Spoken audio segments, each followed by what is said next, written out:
দীর্ঘ ৫ মাসের বেশি সময় ধরে ফিলিস্তিনের অবরুদ্ধ গাজা উপত্যকায় নির্বিচারে হামলার সঙ্গে অবরোধ আরোপ করে রেখেছে ইসরায়েল। ইসরায়েলি হামলা ও অবরোধের কারণে সেখানে দুর্ভিক্ষের মতো অবস্থা বিরাজ করছে। না খেতে পেয়ে ফিলিস্তিনি শিশুরা তীব্র অপুষ্টিতে ভুগছে। পরিস্থিতি এমন ভয়াবহ পর্যায়ে পৌঁছেছে, অনাহারে শিশুদের গায়ে কান্না করার মতো শক্তিও নেই। জাতিসংঘের শিশু বিষয়ক সংস্থা ইউনিসেফ এমন ভয়াবহ তথ্য জানিয়েছে। বিস্তারিত মোহাম্মদ সোহাগ বিশ্বাসের রিপোর্টে।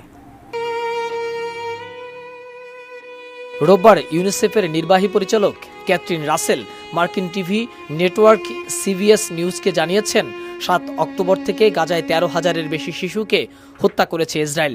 আরও কয়েক হাজার শিশু আহত হয়েছে, অথবা এসব শিশু কোথায় আছে তাও নির্ধারণ করতে পারছে না। তারা ধ্বংসস্তূপের নিচে আটকা থাকতে পারে। আমরা বিশ্বের অন্য কোনো সংখ্যাতে শিশুদের এত মৃত্যুর হার দেখিনি। তিনি বলছেন, আমি শিশুদের ওয়ার্ডে ছিলাম, তারা মারাত্মক রক্ত স্বল্পতাজনিত অপুষ্টিতে ভুগছে, অথচ পুরো ওয়ার্ড একেবারে নীরব, কারণ শিশুদের গায়ে কান্না করার মতো শক্তি নেই। রাসেল আরও বলেন, ২০ লাখের বেশি ফিলিস্তিনি দুর্ভিক্ষের শিকার হয়েছে, কিন্তু ইসরায়েলের গণহত্যা যুদ্ধের কারণে গাজায় ত্রাণবাহী ট্রাক বড় ধরনের আমলাতান্ত্রিক চ্যালেঞ্জের মুখে পড়েছে।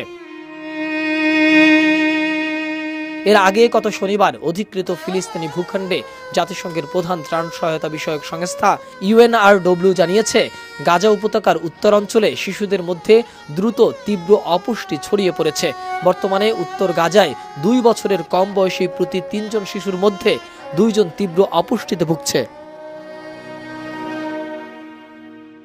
UNRW বলছে, গাজায় শিশুদের মধ্যে অপুষ্টি দ্রুত ছড়িয়ে পড়েছে এবং সেটি নজিরবিহীন পর্যায়ে পৌঁছেছে। এমনকি অনাহার ও অপুষ্টিতে ভুগে বিভিন্ন হাসপাতাল থেকে শিশুদের মৃত্যুর খবর আসছে। I just want to be a doctor or anything to help my people. I can't. I'm just a kid. I don't even know what to do.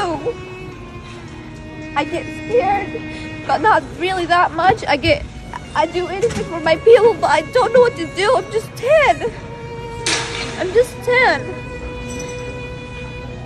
All of this, when I see it, I literally cry every day, saying to myself, why do we deserve this?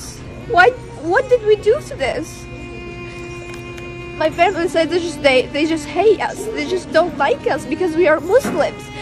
Why does Muslims act for you like that? We're just kids. You see all of the kids around me? They're just kids. Why wouldn't you just send a missile to them and kill them?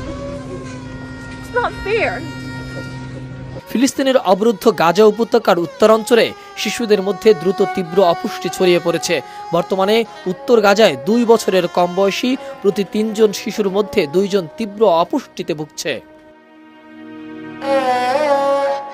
১৬ March সামাজিক মাধ্যমে দেয়া এক পোস্টে এসব তথ্য জানিয়েছে অধিকৃত ফিলিস্তিনি ভূখণ্ডে জাতিসংঘের ত্রাণ সহায়তা বিষয়ক সংস্থা UN relief and works agency for Palestine. এদিকে গত শুক্রবার মধ্যস্থতাকারীদের মধ্যে হামাসের সঙ্গে জিম্মি ও বন্দী বিনিময় ও যুদ্ধবিরতি চুক্তির বিনিময়ে অধিকতার আলোচনার জন্য কাতারে একটি প্রতিনিধি দল পাঠানোর ঘোষণা দিয়েছে ইসরায়েল। ইসরায়েলি এই প্রতিনিধিদের নেতৃত্ব দেবেন দেশটির গোয়েন্দা সংস্থা মোসাদের প্রধান ডেভিড বার্নিয়া। তার আগে হামাসের দেয়া প্রস্তাব নিয়ে নিরাপত্তা বিষয়ক মন্ত্রিসভার বৈঠক ডেকেছেন প্রধানমন্ত্রী বেনিয়ামিন নেতানিয়াহু।